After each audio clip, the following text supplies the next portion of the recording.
British farmers still produce most of what we eat. But there's a world food crisis, and it's a challenge for us all. I've got to be quicker. Our farmers need to give us food that we can trust, but at a price that we can afford. So I'm on a journey across Britain to see if they can do it.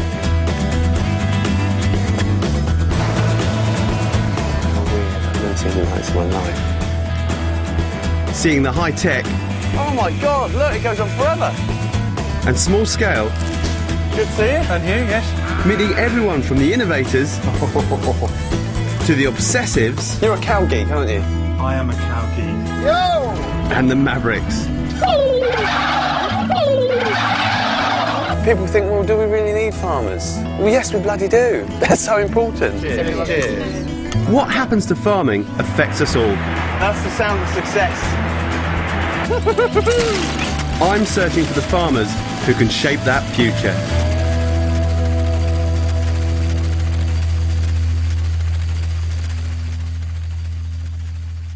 Come on. How you getting on? There's a good pig, eh? Look. It's 5 years since I gave up life in the city to become a farmer. It's been a steep learning curve, How you getting on, guys? but I've tried to stick to the principle that good farming is about producing good food. Come on, lady.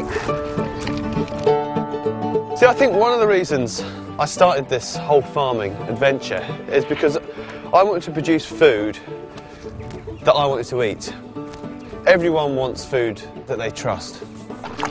But also, everyone wants to be sure that we're going to have enough food. Hello. I'm a small-scale farmer. I specialise in traditional breeds, and I love it. But I don't think my sort of farming has all the answers. Out there, though, beyond my farm, I think there are other people with some great ideas. And I'm off to find them. Mr. Pigs, though.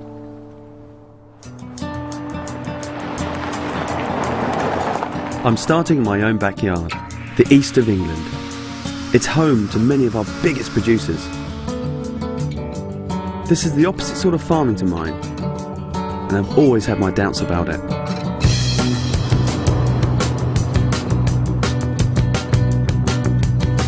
But so much of the food we eat comes from here. I want to see if big does mean bad. My first stop, the open plains of East Anglia, the breadbasket of Britain.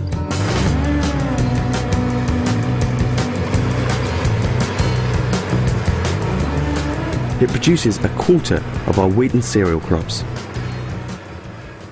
For me, this is such a familiar landscape, and it fills me full of joy as well, because the huge skies, massive horizons, and it's a space that you can sort of really dream in. But the weird thing is that in terms of farming, it's really alien to me. I mean, my farm's just down the road, it's 150 acres, but I'm a pinprick in terms of food production. I mean, some of the farms here, some of the fields are bigger than my entire farm.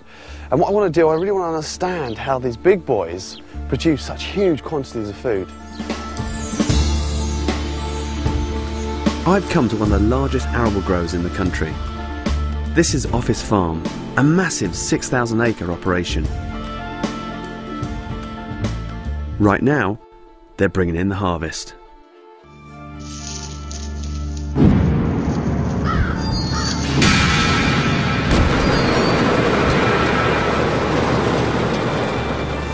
Hi Jim. How you getting on, Ali? Yeah, not too bad at all. Yourself? All right, not bad, not bad. Harvest time, busy? Very busy. Very busy. You can see Ali Kerr is the key man behind this large-scale setup. Yeah, just about. He's the third generation of his family to farm here. Gee, it's like a house in here, look at this. cost the same. I'm here to help him harvest in his 300 grand machine. How do I operate this beast? If you push the pedal on the floor, you can pull the steering wheel back, getting close to you. So get it so you're comfortable. God, this is terrifying. Here we are. Right. Have you ever crashed it? No, don't crash it. The handle, you got the it's called a joystick. Yeah. The buttons on it control the front. Yeah. Fire it up to the full power. For maximum power. Maximum power. Take the yellow switch, lift it up. Whoa. So your front's now going. Now, ready to cut some wheat? Yeah, let's do it.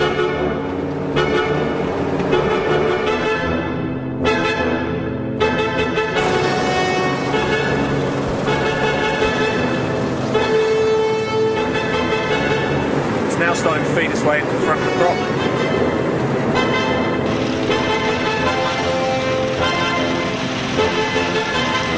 So get ready to press the A button on the lever. Yeah, where's the A? Here. Yeah, press that. A Top button. left. Your green light comes on. Let go of the steering wheel, and it's now steering for you. What?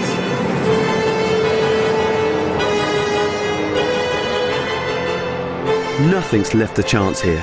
It's precision farming, driving down costs and increasing efficiency. The harvester is now using infrared beams to line itself up with the edges of the crop. That keeps it cutting in straight lines, so no part of the field is missed or overlapped.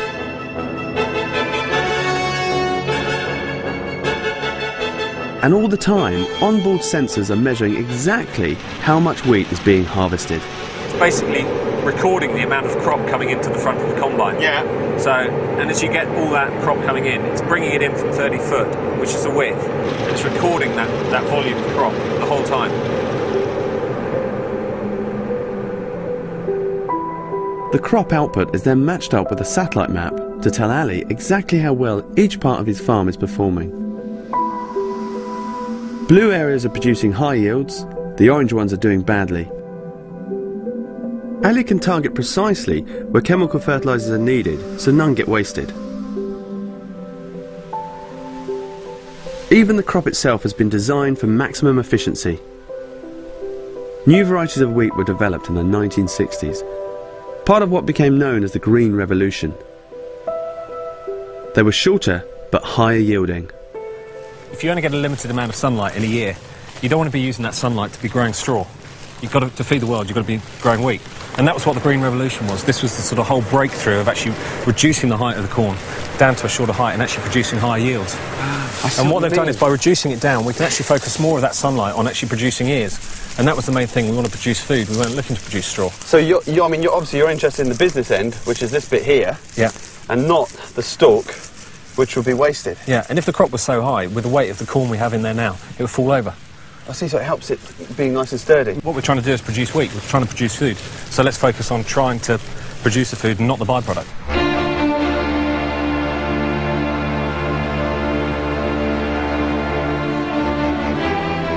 Advances like these have seen yields in wheat triple in Britain in the past 50 years. That sounds impressive to me, especially when you think what this kind of farming used to be like. Just 2 generations ago, getting the harvest in would have been a lot harder work and a lot less efficient. And this is what you used, the horse-drawn binder. It's much quieter than a combine. It is at the moment. Once I start it up, that clanks and bangs a bit. Does it? But you haven't got the engine sound, have you? No. There's something quite graceful about it. Oh, yeah, yeah. Whoa. Go on. Go on, Al. This contraption cut and tied the stalks of wheat into sheaves. Go on, go on. It was still the main way of harvesting right up to the 1930s. Brilliant! The sails are taking in the crops there, and they've been cut at the bottom, and as I go, they come down.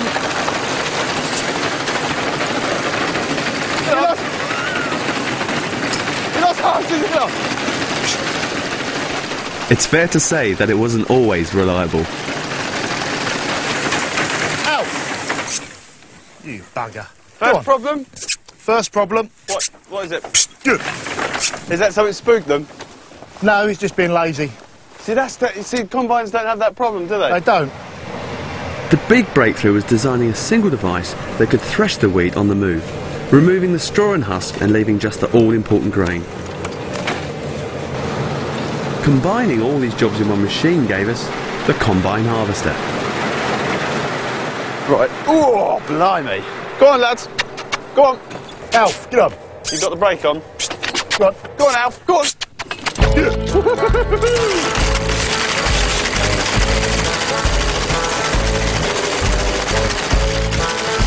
Go on, lads.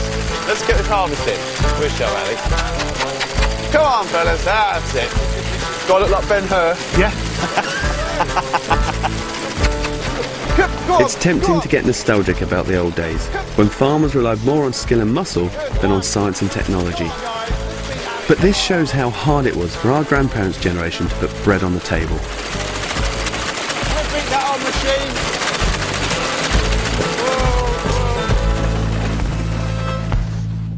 Oh, here he comes. Whoa, whoa, whoa. So then, Tim, Are you catching up yet? we're just about caught up. How'd you get on? Do you know, it's not, yeah, cinch, not a problem at all. I've just done this strip here. We've got about 8 little stacks. I think quite impressed, really. What have you been doing with all your time? This is what you call the convertible version of yours. But in terms of getting a harvest in, yeah, it's not brilliant. But one thing is, to be fair to it, this machine was designed to collect a completely different type of wheat, not your short, fat variety that you grow, the tall, elegant variety. Exactly. So how long do you reckon it'd take to harvest this whole field then? To harvest it, collect it in 2 or 3 days, and then probably another 2 or 3 days to thrash it. Good week's work. For about 15 men. 15 men here. And for you? An hour. An hour. And it's thrashed at the end of it. So I had to keep going up and down. That's yours. I had to keep going up and down. You wait. This is your stuff. You carry it back to the barn. It's all money. Come on. Come on, load up. But I had to keep going up and down and turning round. One more. And then... You've still got to get that back to the shed before it rains. He's swine. Ali's style of farming may not be romantic, but ultimately its efficiency is something we all rely on.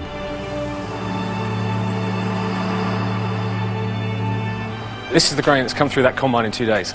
So if you think the productivity of one guy... It's 2 days' work. 2 days' work to make this heap. There's something quite biblical about holding grain there like that, isn't it? Because this is what sort of civilization's built on. If there was a wheat growing Olympics, then where would sort of East Anglia come, or, you know, the UK? I hope we'd be on the podium and competing quite hard for gold. Basically, we can produce some of the highest yields anywhere in the world because we've got a very good climate for it. You know, if you look around the world, we are one of the best climates for growing wheat in the world. So acre for acre, we're world beaters? Yes, we are. So that's something to be proud of then, isn't it? Yeah, really proud. Incredible. But all the food that was thrown away. Looking around Ali's farm, I do think farmers like him deserve a bit of credit. Yes, he's making good money from his business, and he has to rely on big machines and man-made chemicals to produce it on this scale. But he makes a pretty good case that we'd struggle to get by without him. Wheat is not a product that all of a sudden it runs out. You can't go down the supermarket and go and buy a bit more. Once it runs out, it runs out. So we need to make sure we've got plenty of food in the larder, so to speak. You know, if we stop doing what we're doing here today, we will have food shortages. So do you think it's naive to think that there's an alternative way of producing food than the way we're doing it at the moment? If you can show me a better way of doing it, or there is a better way of doing it, you know, everybody would be adopting it. But at the moment, the reason people are farming as we are is because we need to do that for the main output. It's about putting bread on the table then, isn't it, really? Yeah, completely. You know, it's feeding people. We have a responsibility to feed people, look after the countryside, but we have to feed people.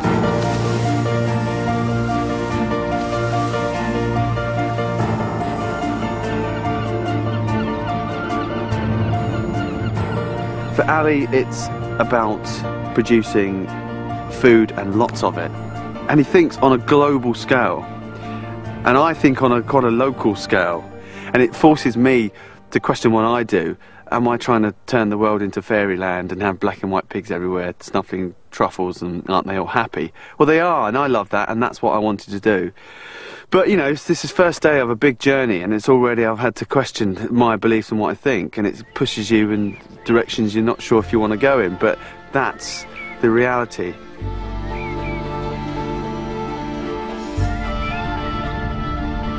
Next, I'm heading north to the Fens, to a place that kick-started the shift to large-scale farming around here.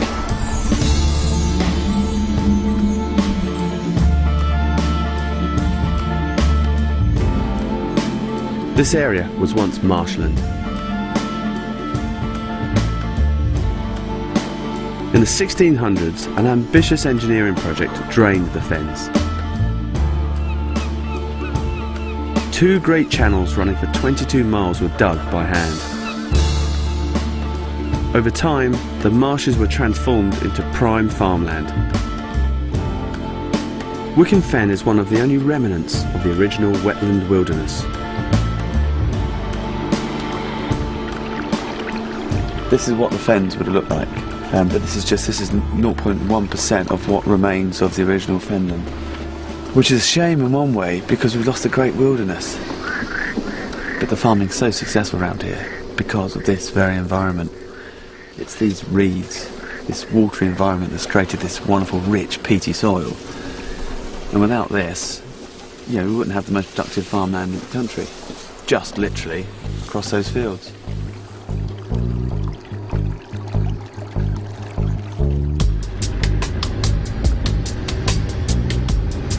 Today, much of that rich farmland is given over to big horticulture.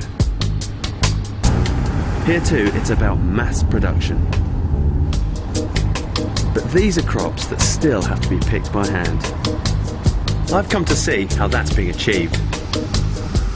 Gee's Marketing is Britain's biggest salad crop producer. They grow 75% of all the celery that we eat. I'm signing on for the day as a picker. In this kind of farming, your workforce is key. And like so much of modern British agriculture, Gee's rely on migrant workers. How you getting on, guys? I'm Jim, nice to meet you. Morning, morning. 2,000 agricultural students from all over Europe arrive every year to plant and harvest their crops. We all go, get the bikes and get going, okay? What do you mean bikes? So our mode of, we're very environmentally friendly here, low carbon. Kia Pedrick is my supervisor. So we're like a mini version of Holland. Right, so before they do some really hard work, they've got to bike all the way to work as well. Oh, no, it's not that far, it's about half a mile. Is there always like a bit of a race in the morning who gets there first? There is a competitive nature amongst some of the male members of the group. Right, let's go.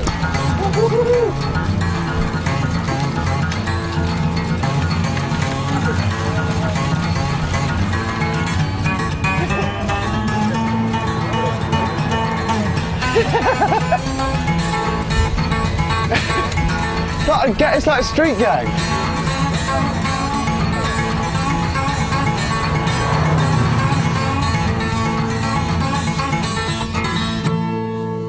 Gee's masterstroke has been to invent a machine that takes full advantage of their manpower. They've designed unique rigs that turn handpicking into an outdoor production line. Inside these mobile factories, they can trim, wash and pack the celery all in the field.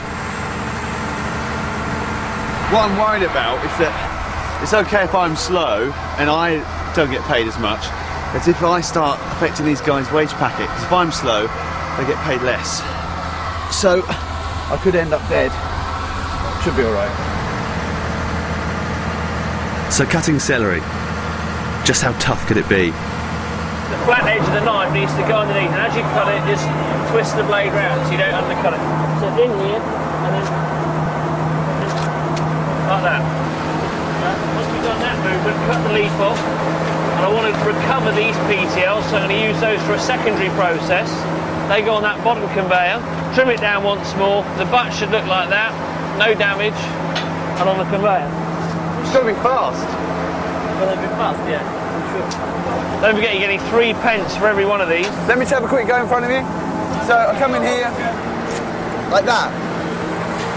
No, no, you just cost us a lot of money. That's ruined that whole lot. You ruined the whole thing. So just, Right. and then put this. That's all got to go in there then. Today's schedule is to cut 40,000 sticks of celery.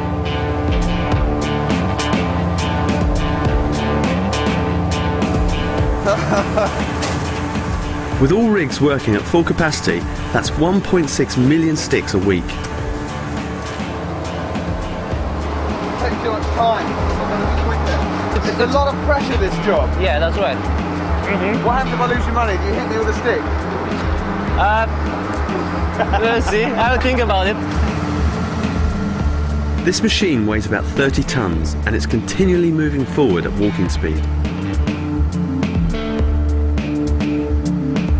This whole machine's creeping up, so if you're slow, he's having a go at my ones. If you're slow, it suddenly pushes you forward. And you've got to do this for how many hours? 10 hours. 10 hours. To work outside for 10 hours a day, you've got to be tough. to be honest, there's not much conversation because they're all plugged in to making money. They can't afford to dilly-dally, fag breaks, anything else like that. I wouldn't mind a couple of them on the farm.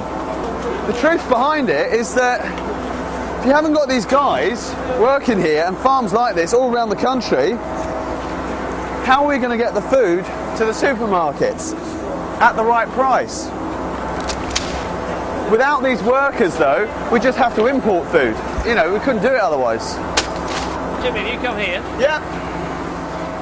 Just as I'm getting the hang of it, my supervisor moves me on to driving the rig. This means everybody will have to work at my speed. And then keep cutting. I've got to cut as well. Yeah, you've got to cut, so you've got to set the pace. Oh, hang on a minute. Can they wait a sec? 'Cause I'm miles behind. Right, come on, guys. Keep cutting, yeah? Making 3p extra on every celery stick they cut, the fastest teams can double their basic wage to £100 a day. See, they crack on again. Look at that. And look how long my line is. Compares. Oh, this is really stressful because they're all waiting on my speed and I'm behind anyway. Yeah, okay, I'm coming. Come on, we have quite a lot to cut. It's not long before all hell breaks loose. Yeah. Really under a bit of pressure. I'm making mistakes left, right and centre. That is ruined. Not am I only... I'm losing the money, I'm losing crop as well. We'll go upstairs, have a look up there. Before I can do any more damage, Keir pulls me out to show me the rest of the operation. They won't be laughing at the mechanical wages.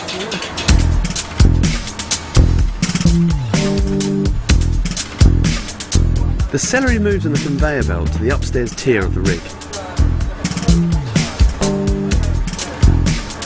And we can see the fruits of your labour downstairs where we were doing the cutting and trimming and washing. We can see it over here. The celery is washed in ice-cold water, bringing its temperature down and preserving its freshness within minutes of being cut. So that's the finished product then? That's it. Within 6 minutes, cut, cooled, packed, ready to go to the supermarket, all put in the tray, and it's done.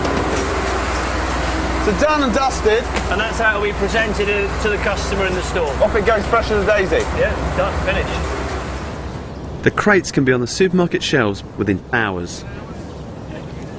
Throughout British farming, there are lots of tough jobs being done by migrant workers.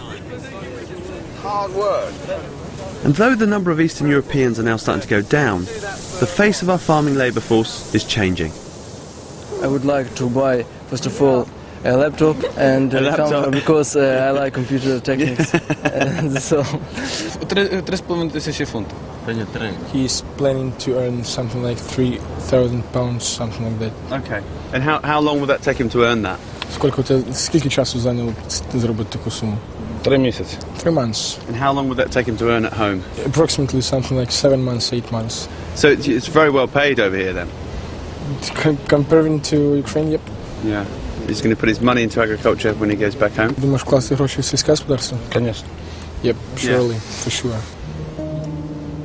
Many of these agricultural students come back year after year and then return home to set up their own businesses. That's what I do. Here, there's over 1,500 young people engaged in agriculture, but it's great seeing this youth and this vibrance. But no doubt that the abuse of migrant workers does go on. I mean, there's bad things in every industry, but here, you know, without it, this business just wouldn't survive. And I think what these guys are doing out here are amazing. Okay, there's big machinery, but they've used technology to come and harvest everything and pack it in the field.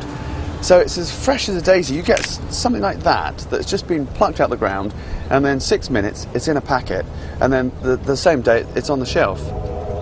That is genius.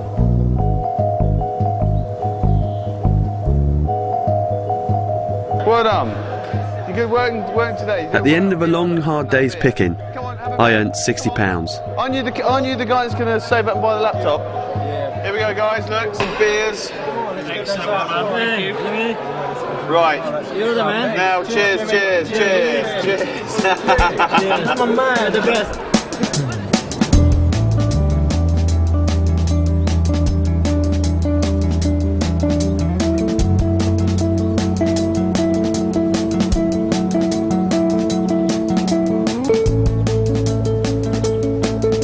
East Anglia is also traditionally the home of mass-produced poultry. 9 million turkeys are produced in this region every year. But it's an industry that's had bad press because of its intensive farming methods. I'm off to Essex to visit a guy who's really bucked the trend.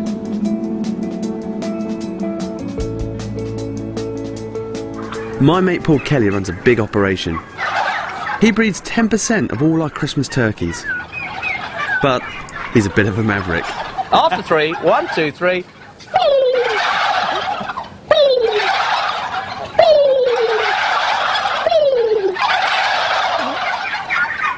His favourite turkey is the original bronze, which until 27 years ago was close to extinction. So 2 types of turkey here then, Paul. Let's have a look at the your bronze. The bronze one. And see why it's so special. First of all, not why it's so special, but why did it disappear? Because, look, if I just show you here, we'll take that. If you look closely in the breast there, you see these little black feather stubs? Yeah. That is the sole reason the bronze turkey disappeared. What happened was, 50, 60 years ago, the retailers all wanted a nice pearly white skin for the plastic bag. Those black feather stubs were seen to be really unsightly, which of course they are. Because when you pluck them, it's very difficult to get those out of the skin. Because people are shopping with their eyes, aren't they? That's right. And for some reason think there's a black stub, somehow it's going to be... Seems to be really unsightly. And how quickly did that lead to this bird's almost extinction? 6 years. Between 1953, I think it was, and 59, everything changed from a bronze turkey to a white turkey because it was fashionable, it was trendy. And the white turkey, there's exactly the same amount of feather stubs there, but because it's a white pigment, you don't see it. And bronze turkey was left exactly where he was, genetically. All the bronze turkeys originated from Mexico, and the bronze feather colour is the original feather colour. Look at that big head on him. Yeah, and that's what's called the snood. You see, now that's tight at the moment, but it goes like that, you see? But that's about losing heat, because the poultry can't sweat. And these wattles, they get the evaporative effect that cools them down. And the snood as well, that will expand, you see.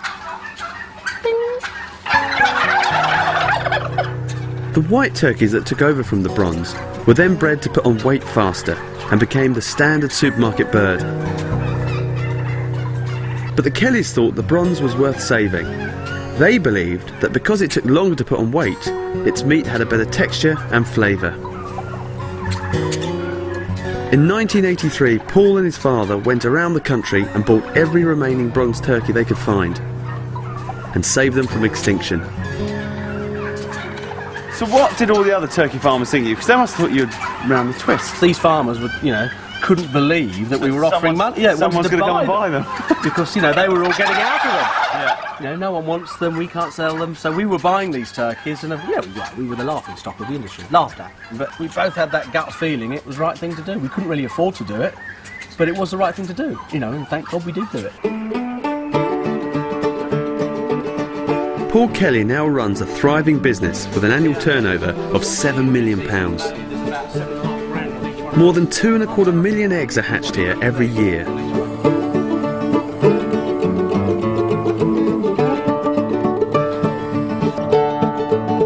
I'm helping him get £7,500 worth of stock ready for incubation. They're expensive, so don't drop them. When it goes into the incubator, every hour in the machine, they get turned through 90 degrees. Right.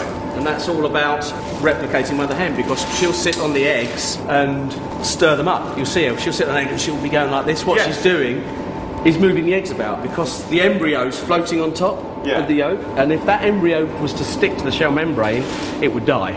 If they weren't turned for more than 12 hours, you'd lose 80% of the eggs. Right. Yeah, so in the go.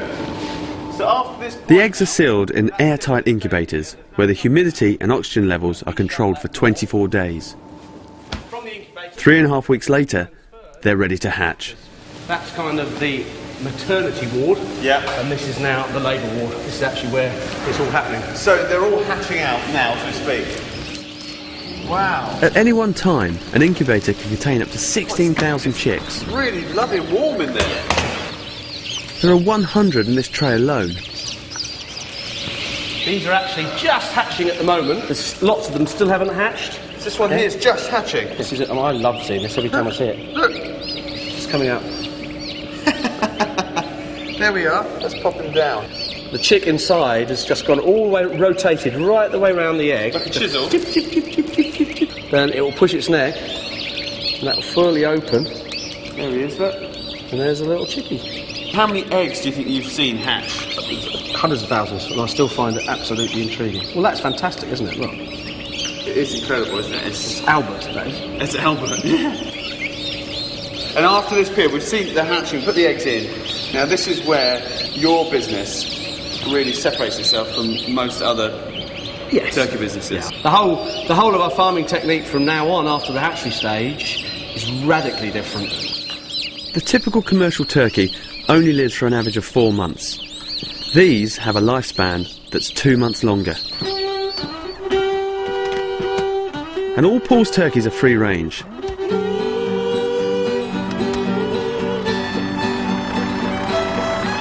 But he's now experimenting with taking this to a whole new level.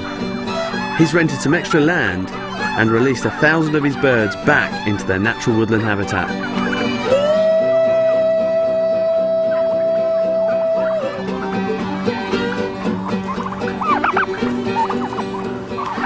I've got something to do with this idea, actually.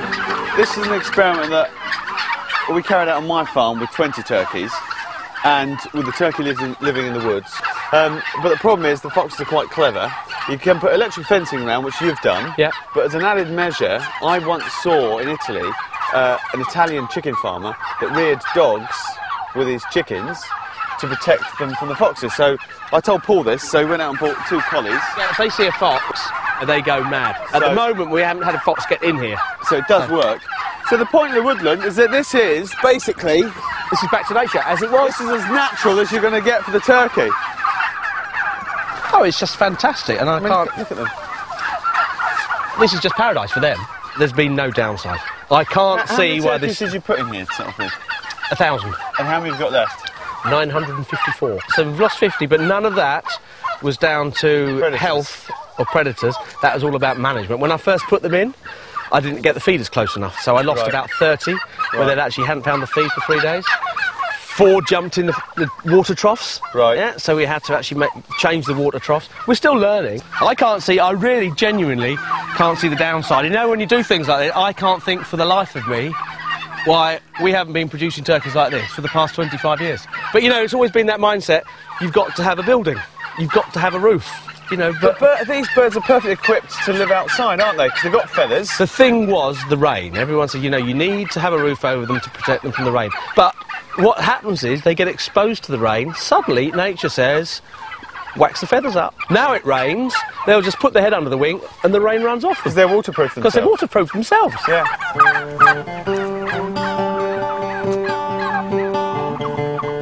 Paul hopes that within 5 years, all of his turkeys will live in the woodland. All of this comes at a cost. His turkeys are 3 times the price of a supermarket bird.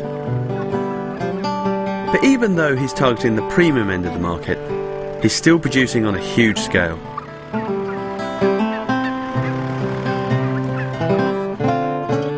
But the thing that really gets me is that there's an element of romance about this. Turkeys in the wood, looked after by dogs. And I think it's farmers like Paul that captivate people. And that's what farming needs. Farming needs people to peer into these little windows and say, great, I'm so proud of British farming. Look what we can do. Look how far we can change things.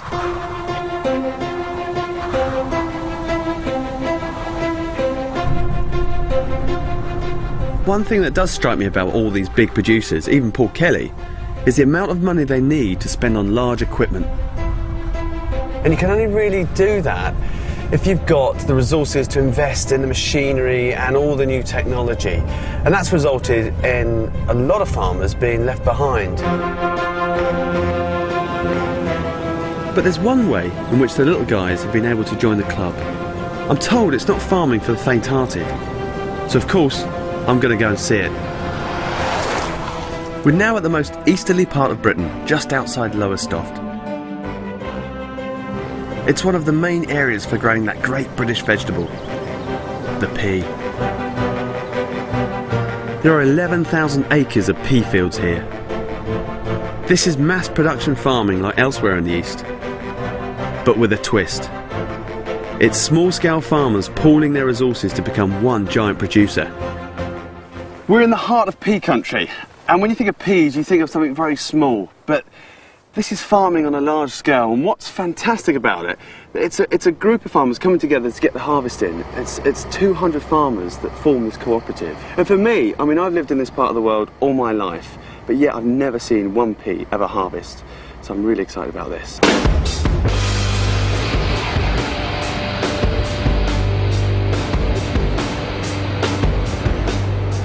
You'd think it'd be easy, but harvesting a pea is actually one of the toughest challenges in farming.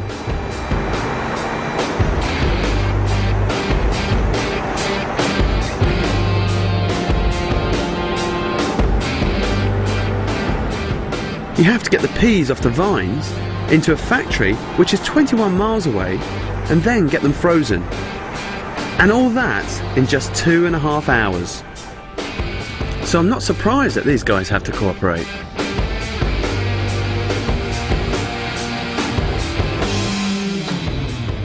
Hi Richard. Oh, hello, Jim. Good to see you. And you? Yes, yep. What are we doing today? Richard Hurst runs Anglia Pea Growers, and he's in charge of the operation today. We have a very small window, and we have to just go when we can go. Okay, what's the rush though? Why do you have to... Well, once the peas are picked, they start to deteriorate quite quickly, so there's 150 minutes is an important milestone for us. If peas aren't frozen that time, they don't taste very good. So you've got a real short time frame, you've got to get the job done. Yep, absolutely. No hanging about. Yep, no, it's all very well organised. Military operation just to get the peas into the factory on time. If they don't make it in time, the peas deteriorate and don't make the grade, and the farmers lose money. But the added complication is, they can only start to harvest when the man who's going to buy the peas says they're ready.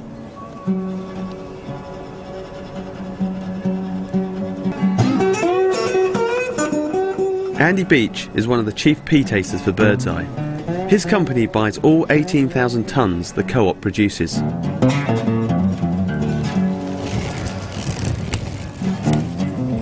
So not a pea can be picked until he says yes.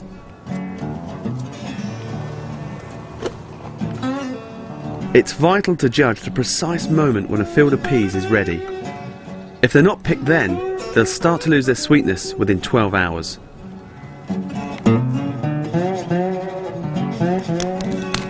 Looking for maturity of the peas within the pod. The first thing you notice is that they're attached to the pod, which is a very good indication of maturity of the whole field. Secondly, by stripping them out and then squeezing them between the thumb and the forefinger, you can see there's a lot of moisture in there. The more moisture in these peas, the sweeter they are and the better tasting they are. And really, by looking over this whole field here and deciding that they're this sort of level of maturity and sweetness, I think they're good to go. Andy heads back to the freezing plant to prepare for the arrival of the peas. Okay, right, let's go, they're ready, let's get off.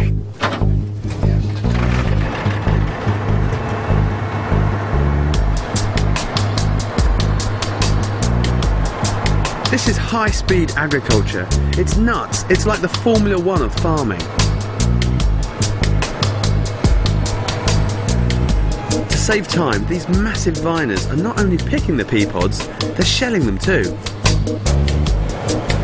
Look at that. It's just, they're just smashed to bits. They've been collecting, bashed about, all the peas have dropped out, yeah, been put into the big barrel, yeah, and then these are blown out the back. Yes, they are. Seeing the pressure these guys are under is quite scary. That's why the co-op is so important. It helps spread the risk. This scale of farming, I mean, for me, it scares the life out of me. Yeah, it does me sometimes. Well, yeah, because the investment, I know, and you think, all this machinery rolling around here, harvesting this field, you've got a short period to do it, but I mean, you couldn't do it on your own, could you? No, not at all. No, those machines, 265,000. We only run them for 7-8 weeks a year. You know, the investment in 7 of them, you know, as an individual, that's impossible. But as a group, we come together. It's great working together. You know, normally farmers are quite isolated in what they do, but we share in each other's crops. So if for some reason someone has crop failure and it's not their fault, they're not totally penalised because it may be just the time they were drilling They could have had a heavy rain before they harvest and the crop doesn't make it. By joining together, these 220 farmers become a mighty force. What we have to do is get the peas out of the viner into a lorry. That happens every 20 minutes. Right.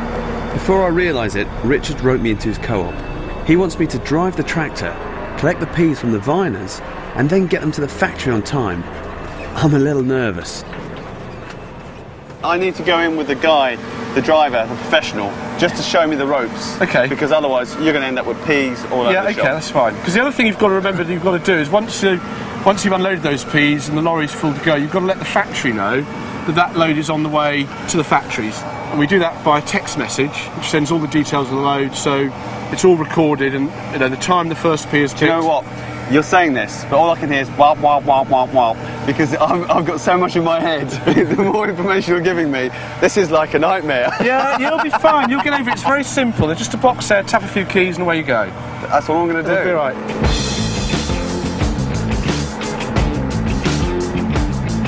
If I mess this up, I could hold up the whole operation. It is a real pressure job though, isn't it? It can be, yeah. It's all on a time scale, is the pressure. Basically, you want to aim directly to the back of number 5. Like this? Yeah, nice and slowly. Nice and a little closer, Kurt. Come a little closer. So that'll do well there. All right. You'll tip those in. There go the peas.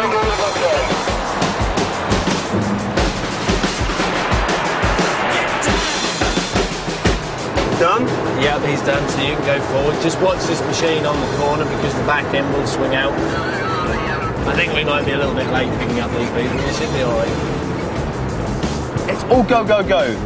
You know, it's the slow growing of getting the crops right and everything else, and then for a short period of time, hammer and tongs. It's like being a Spitfire pilot, and the Messerschmitts have just turned up. Everyone rushes and does it. The technology is fantastic. You have to marvel at the ingenious brains that think these up. I think every kid at school should get a chance to do this because everyone would want to be a farmer. It is the best fun in the world. It's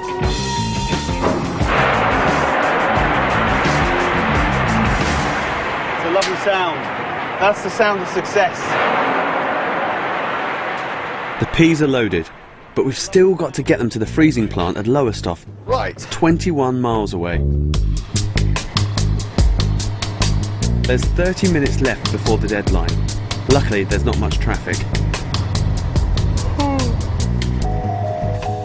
It's the critical stage for the co-op. Their entire year's efforts come down to making these deliveries on time.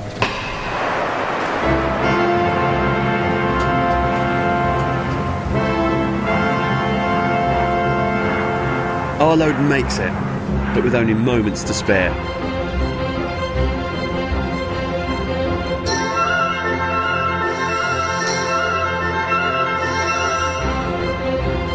The peas are blanched, washed and frozen.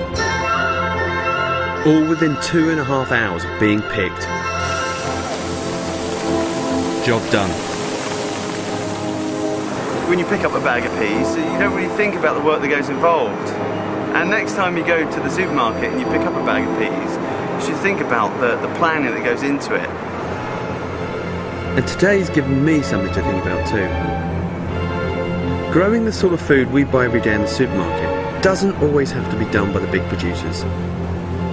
Little guys can get involved if they can find a great way like this to work together.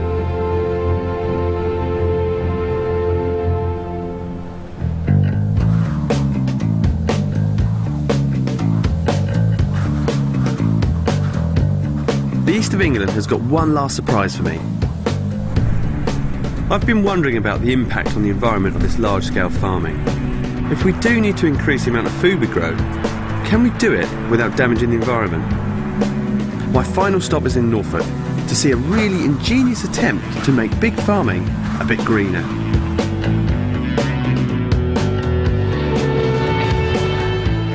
This is sugar beet country. The vegetable produces 50% of the UK sugar. And this is where most of it comes, the British Sugar Factory at Wissington. is the largest processor of its type in the world. They process 3 million tonnes of sugar beet a year. But this is a business under pressure. After decades when the price of sugar beet was guaranteed, the industry is having to stand on its own. It needs to squeeze every penny out of every beet. It's doing that by making a profit out of its waste products and cutting back on its greenhouse gas emissions at the same time. Andrew Beresford is showing me around. The majority of that is water. Yeah. So I've got in there about 75% water. I've got about 17% sugar and about 5% fibrous material. Water we're going to recycle. The sugar you're going to buy it. Yeah. Thank you very much. Yeah. And the fibrous material we're going to sell it off as animal feed. So every little bit of this sugar beet here will be used? Yeah, including what's stuck to the outside.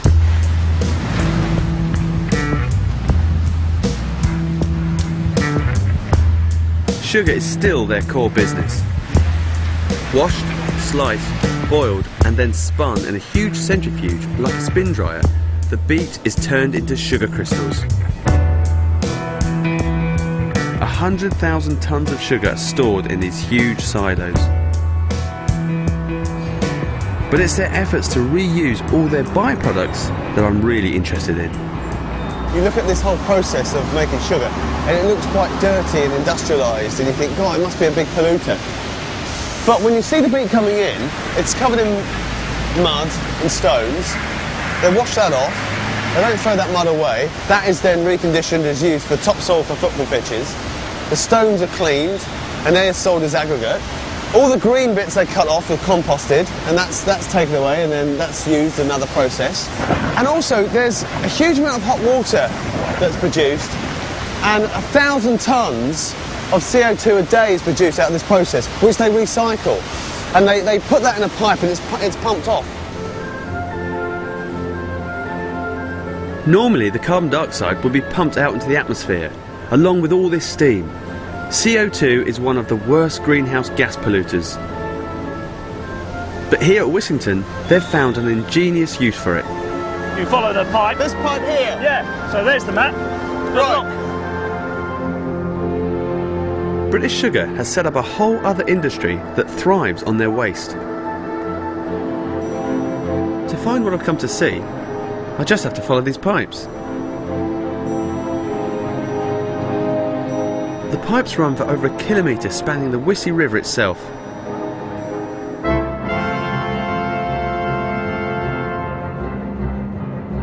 Opening up ahead of me is a horizon filled with glass and aluminium.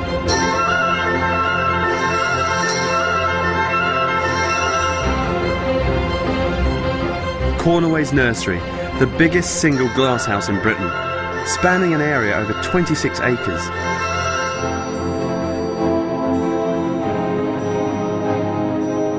$25,000 panes of glass.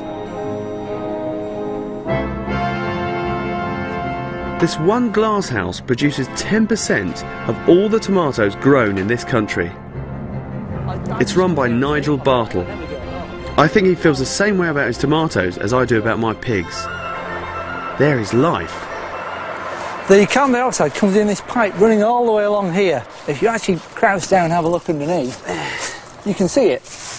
Oh yeah, look at that. So it's just like a huge long balloon, really. All we've got over at the factory is a fan that just sucks it out of the chimney, blows it straight across, and if you look, there's little pin pricks in it, and they let the carbon dioxide out for the plant. You can hear it hissing. It's like a slow puncher or something. Yeah, it rises out through there, through the plant. They take it in through their leaves and convert it into tomatoes.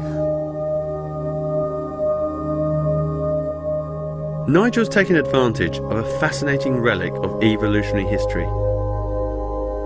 He knows his tomato plants can make use of more carbon dioxide than they normally get.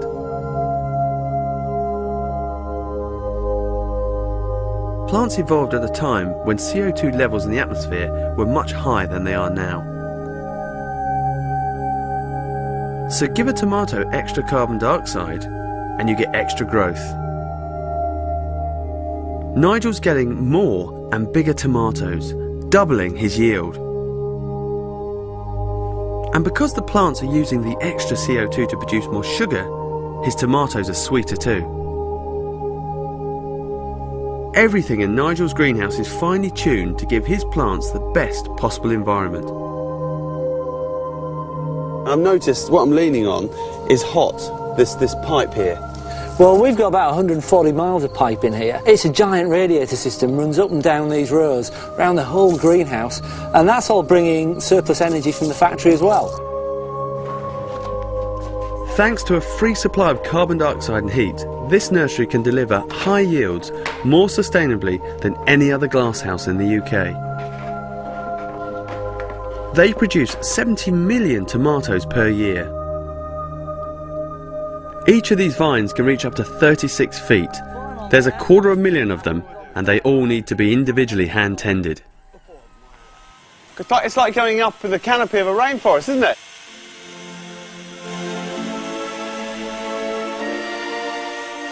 Oh my God, look, it goes on forever. And then you spring out above it in the Norfolk sun. Look at that. There are hundreds of them up here. They all need twisting every week. So if you take a plant and you sort of twist it round the string clockwise. Why clockwise, not anti-clockwise? So we try and do them all the same way, because otherwise you come back next week and do it the other way, you'll untwist the work that you did this week. And we do it all the way along? Yeah, that's it. We can move along with the trolley. With the you pedal? just push the pedal, it'll slowly move you down the road. It's like surfing. Ow. It is, and you're in the sun as well. What more could you want? So how long have you actually been doing this then? Oh, I started growing tomatoes when I was about 10 years old. That's great. And then what, you had your first little greenhouse? So I had my first little greenhouse. There was an old converted Wendy house covered in polythene. You grew tomatoes in a Wendy house? I grew tomatoes in a Wendy house. Were you one of the tough kids in your street then? But then from that, I bought my own greenhouse with the profits from it. Nigel's first greenhouse cost £130. This one took 10 million to build.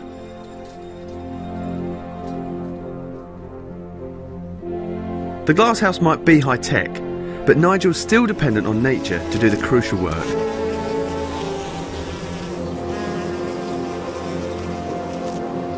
Every flower has to be pollinated, and to do this, Nigel uses an army of bees. They're vital. I mean, we've got about 100 hives in here with probably about 50 bees in each. They're on these shelves down here that you can see. Right. The tomato flowers don't actually have any nectar. So these poor little chaps will be working away, but with nothing to eat. Okay. But beehives have got to feed in them.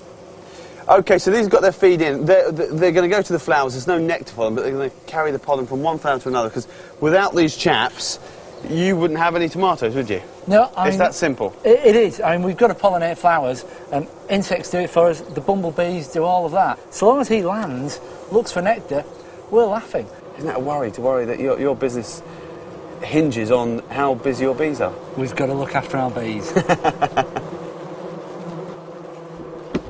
If we're going to let them out, we don't want to be stung. I've been stung before, because what bees do is that once you're stung, they pull the sting out of their body, the bee dies, but that sting then lets off a pheromone telling all the other bees to attack. Nice. So let's not do that. Do many of your workers get stung? Well, I've never been stung by a bee in a greenhouse and don't want to start now, but it is the most common accident in our book, so right, okay. We'll just go gentle with them. Yeah, let's release them and keep nice and quiet. Right, well, we just pull this off. Okay. I mean, all these others are open and pretty quiet. There's 50 in each of these. Let's do it at the same time so we can run off together. Just put the lids on there, there's one out already, look. There we go, off we go, come on. I trained as an entomologist, so I know my insects, and I'm fascinated by Nigel's pest control. Rather than use chemicals, we put in other bugs that act as a biocontrol. The little green fella there, it's called a Macrolophus. Oh, yeah. The big thing they go for is caterpillar. Here's one of your great allies. But you see, if you'd use sprays, if you were to put sprays here, you'd be wiping all these guys out. This is so much better than spraying, just letting these guys get on with it. Yeah. And there's a great example of that further along. Nigel's using small wasps to get rid of whitefly eggs. These are tiny, tiny little wasps, and the secret to them is that they'll find an egg of the whitefly, and they'll inject their egg inside that, and their little grub will hatch out and eat the entire egg. So it's quite gruesome, a bit like body snatchers, but it's pretty effective. See, what's that, whitefly egg? And there's a whitefly egg, yeah. That's cool, what we're well talking spotted. about. There we are. So that's your biggest headache, isn't it? It is. They are a nightmare. When that hatches out and gives us a whitefly, we don't want them. No, and the key is to get the numbers of these little wasps high enough to control these guys here. 80% of tomatoes we eat come from abroad, so this nursery also helps to cut down on food miles. Oh, they smell great, don't they? That's the bit about vine tomatoes. They smell like they're freshly picked, because they are. You're getting fresh, great tasting tomatoes, because one, these will be in shops within a day of being picked. Right. Two, they've never been in a fridge. Everybody takes them home and says, yeah, they don't taste like they used to. We didn't used to have fridges. So put them in the fridge a bad thing, then? It's fridges that kill the flavour. Leave them out in the fruit bowl, on the kitchen top. The way you know it's fresh is very simply because it's British. But really, shouldn't we leave this to the Spanish who have got the climate to do it, rather than trying to do it here in greenhouses? There's some great growers in Spain, nothing against them, but realistically, however good a tomato they grow, it's going to be a week old when you get it. So time is of the essence then to get them to market? Time is really important. I mean, when these are already in the shop or you've already eaten them, a Spanish tomato is probably still on the Barcelona bypass at that point. Why buy something that's a week old? You can have it a day old. We've got the sun in this country. We just need that little bit of heat. I always believed it wasn't cost effective to grow tomatoes on a huge scale in this country, but I've been proved wrong. Here they've turned waste materials into profits.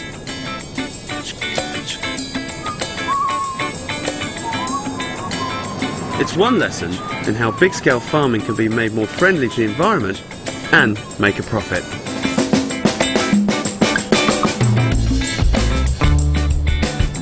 My whole journey around the East has been a real eye-opener. It's shown me a side of farming I've never really appreciated before. And the world food crisis has really put these farmers in the spotlight. Large-scale farming is changing and it responds to the consumer's need, but it responds to so many other factors. These guys have got to produce crops at a price that we want to pay. So there's this financial constraint. So, OK, we've got to cut down costs. It means less people, bigger machines, bigger fields, new varieties of crops. Then we can achieve that. At the end of it, I see this farmer who's part farmer, part scientist, part engineer, and he's the guy who's spinning all these plates to keep it all going, you know, on a massive farm.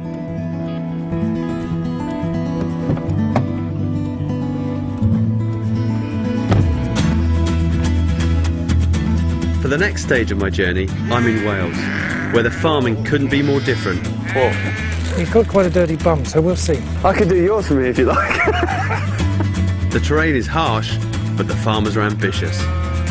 Right, you're a methane producer. Shame on you.